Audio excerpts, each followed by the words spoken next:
So hi guys, ನಾನು ಈ video ಮಾಡ್ತಿರೋ ಉದ್ದೇಶ ಏನಪ್ಪಾ ಅಂತ ಅಂದ್ರೆ, ಸೊ ನಾನಿವಾಗ 2 hours ಬ್ಯಾಕ್ ಒಂದು ಪೋಸ್ಟ್ ಹಾಕಿದ್ದೆ. ನಾನು ಮತ್ತೆ ಸುರಭಿ ಅವ್ರು ದೂರ ಆಗ್ತಿದೀವಿ ಅಂತ. ಸೊ ನಾವು 2 ವರ್ಷದಿಂದ ಲವ್ ಮಾಡ್ತಿದ್ದೋ, ಎಲ್ಲ ಚೆನ್ನಾಗೇ ಇತ್ತು. ಸಮ್ ಪರ್ಸನಲ್ ಇಶ್ಯೂ ಇಂದ ನಾವು ಅವರು ದೂರ ಆಗ್ತಿದೀವಿ. ತುಂಬಾ ಜನ ಕಾಮೆಂಟ್ಸ್ ಆಗಿರ್ಬೋದು, ಮೆಸೇಜ್ ಆಗಿರ್ಬೋದು, ಪ್ರ್ಯಾಂಕ್ ಹಂಗೆ ಹಿಂಗೆ ಅಂತ ಇದು ಮಾಡ್ತಿದ್ದೀರಾ. ಸೊ ನಾನು ಏನ್ ಕ್ಲಾರಿಟಿ ಕೊಡ್ತಿದ್ದೀನಪ್ಪ ಅಂದ್ರೆ, ನಾವು ಮತ್ತೆ ಅವರು ದೂರ ಆಗ್ತಿರೋದಂತೂ ನಿಜ. ಸೊ ನಾವೇ ಒಂದ್ ಅನ್ಕೊಂಡಿರ್ತೀವಿ, ಬಟ್ ದೇವ್ರ ಹಣೆ ಬರದಲ್ಲಿ ಏನೋ ಬರ್ತ್ ಕಳ್ಸಿರ್ತಾನೆ. ಸೊ ನೀವು ಅವ್ರಿಗೆ ಹೋಗಿ ಬ್ಯಾಡ್ ಕಾಮೆಂಟ್ ಆಗೋದು, ನನ್ಗೆ ಹೋಗಿ ಬ್ಯಾಡ್ ಕಾಮೆಂಟ್ ಹಾಕೋದನ್ನ ಮಾಡಕ್ ಹೋಗ್ಬೇಡ್ರಿ. ಯಾಕಂದ್ರೆ ನನ್ಗೂ ಒಂದ್ ಲೈಫ್ ಇದೆ, ಅವ್ರಿಗೂ ಒಂದ್ ಲೈಫ್ ಇದೆ. ಸೊ ನಮ್ಮ ಪರ್ಸನಲ್ ಲೈಫಲ್ಲಿ ನಾವು ಡಿಸಿಷನ್ಸ್ ತಗೊಳಕ್ಕೆ ಅವಕಾಶ ಮಾಡ್ಕೊಡಿ. ನಾನು ನಿಮ್ಮ ಹತ್ರ ಅದನ್ನೇ ಕೇಳ್ಕೊಳ್ಳೋದು.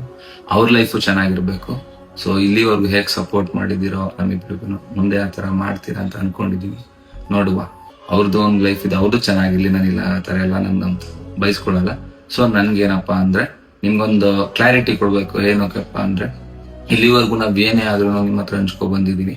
ಸೊ ಇದನ್ನು ಸಹ ನನ್ಗೆ ವಿಡಿಯೋ ಮಾಡಕ್ಕೂ ಇಷ್ಟ ಇರ್ಲಿಲ್ಲ, ಬಟ್ ನೀವು ತುಂಬಾ ಜನ ಕ್ಲಾರಿಟಿ ಕೊಡಿ ಅಂತ ಹೇಳ್ತಿದ್ದೀರಾ. ಏನ್ ವಿಷಯ ಅಂತಾನು ಕೇಳ್ತಿದ್ದೀರಾ. ಟೈಮ್ ಬಂದಾಗ ತಿಳಿಸ್ಕೊಡ್ತೀವಿ. ಸೊ ನಾನ್ ನಿಮ್ಮ ಹತ್ರ ಕೇಳ್ಕೊಳ್ಳೋದು ಏನಪ್ಪಾ ಅಂದ್ರೆ, ಸೊ ಬ್ಯಾಡ್ ಆಗಿರೋ ಸ್ಪ್ರೆಡ್ ಮಾಡಕ್ ಹೋಗ್ಬಿಟ್ರಿ.